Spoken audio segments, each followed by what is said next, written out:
Hello बच्चों, welcome back to my channel. कैसे हो आप? आई होप आप सब स्वस्थ होंगे और मस्त होंगे और वीडियोस लगातार देख रहे होंगे। इक्वेशंस की नई वीडियोस में हम ये क्लास नंबर 2 है जिसके अंदर हम अपलोड करने जा रहे हैं एक नया जो सिस्टम है, जो हम इक्वेशन को सॉल्यूशन कैसे करना है। मैंने आपको एक दो एग्जांपल देके बताया था इक्वेशन में क्या क्या जरूरी है। एक बार रिवाइज करते हैं।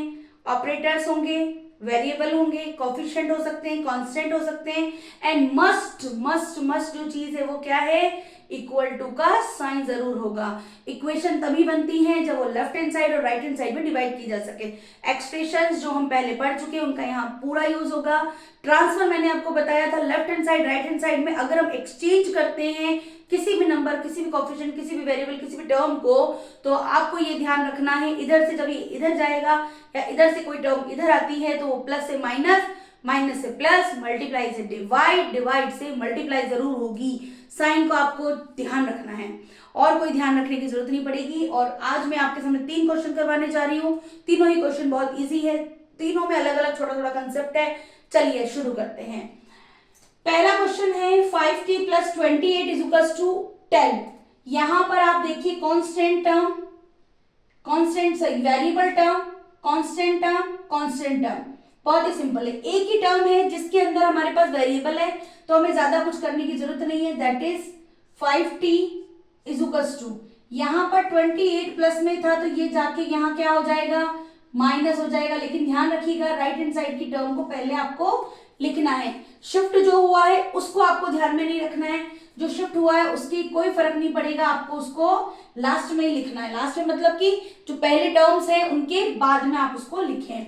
तो 5t इज इक्वल्स टू क्या होगा बच्चों, यहाँ पर बचेगा माइनस का 18, यहाँ पर बचेगा माइनस का 18 और t की वैल्यू क्या हो जाएगी, t की वैल्यू देखिए कॉफिशिएंट है 5, यहाँ मल्टीप्लाई में है तो राइट हैंड साइड में बच्चों क्या करेगा, डिवाइड। तो माइनस 18 ऑलरेडी है, डिवाइड बाय 5, ये इसका आंसर है जो मैंने ब्लॉक में किया है। नेक्स्ट क्वेश्चन सेकंड नंबर, इसको करते हैं पहले। यहाँ पर x वेरिएबल है, x टर्म लेफ्ट साइड में है, वेरिएबल जो टर्म होती है वो एक साइड में रखनी होती है, यानी कि मैंने कहा हमेशा लेफ्ट हैंड साइड में ही रखो, ज्यादा ही टेंशन मत लो। और जो उसके कोफिशिएंट में है यानी कि 5/2, जब 5/2 यहां से यहां जाएगा बच्चों तो वो जाएगा डिवाइड में। और डिवाइड का आपको पता है कि अगर कोई फ्रैक्शन डिवाइड में जाता है तो उसे हमें साइन चेंज करके उल्टा करना होता है, याद है? तो अगर आप वो चीज कर पा रहे हैं तो ठीक है, नहीं तो मैं आपको एक मेथड और बता देती हूँ। यहाँ पर देखिए x के मल्टीप्लाई में है 5 और डिवाइड में है 2, मल्टीप्लाई में है 5 और डिवाइड में है 2, तो जो मल्टीप्लाई में है उसको आप डिवाइड में भेजिए, जो डिवाइड में है उसे मल्टीप्लाई में भेजिए। x को मैंने यहाँ लिखा, ये है डिवाइड में तो ये कहाँ चला गया, मल्टीप्लाई में। तो यहाँ क्या लिखूंगी मैं, 25/4 पहले लिख लीजिए और इसके मल्टीप्लाई में कौन गया है बच्चों, 2 गया है। समझ में आ गया? और मल्टीप्लाई में कौन था x के, वो है 5, तो ये कहाँ चला जाएगा, डिवाइड में, यानी नीचे चला जाएगा। यहाँ पर देखिए ये अपन फ्रैक्शन में कर चुके हैं।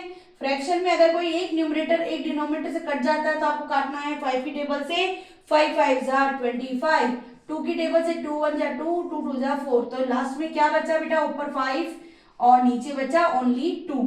तो x की जो वैल्यू आई है दैट इज 5/2, ये है इसका आंसर। नेक्स्ट जो क्वेश्चन हम करने जा रहे हैं इसमें अगेन लेफ्ट हैंड साइड में 2 टर्म है, राइट हैंड साइड में एक सिंगल टर्म है जो कांस्टेंट है। यहां देखिएगा वेरिएबल के अलावा सबको सोचिएगा।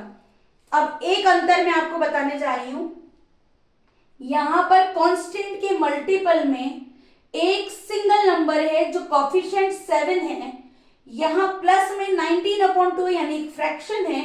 ये वाला टर्म और ये वाले टर्म को आप सेम मत समझिएगा कि यहाँ मैम ने कहा था कि इसको एक्सचेंज कर दो, मल्टीप्लाई का डिवाइड, डिवाइड का मल्टीप्लाई, नहीं, ये मेथड यहाँ नहीं चलेगा।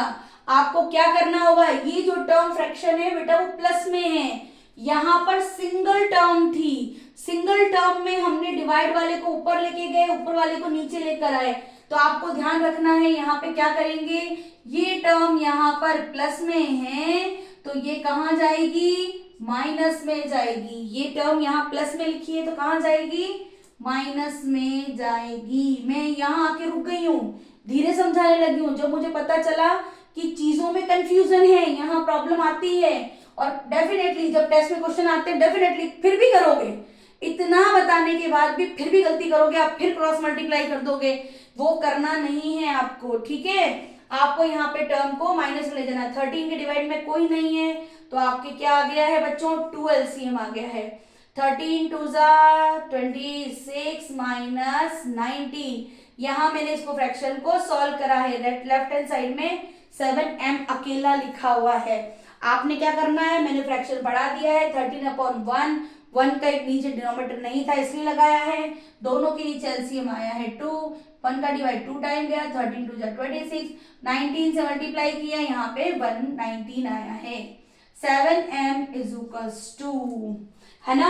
अब आपको क्या करना है बच्चों, 26 माइनस 19, 20, 21, 22, 23, 24, 25, 26 यानी कि 7/2, 7/2। तो आपको क्या बचा, यहाँ पे m बचा है।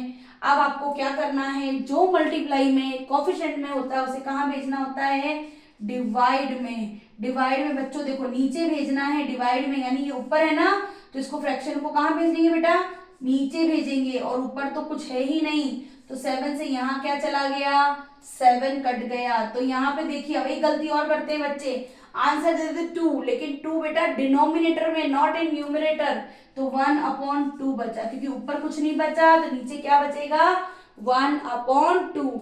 आई होप आपको समझ में आ गया है। नेक्स्ट वीडियो में और क्वेश्चंस करेंगे, इसको छोड़ेंगे नहीं, ठीक है। Thank you, bye bye.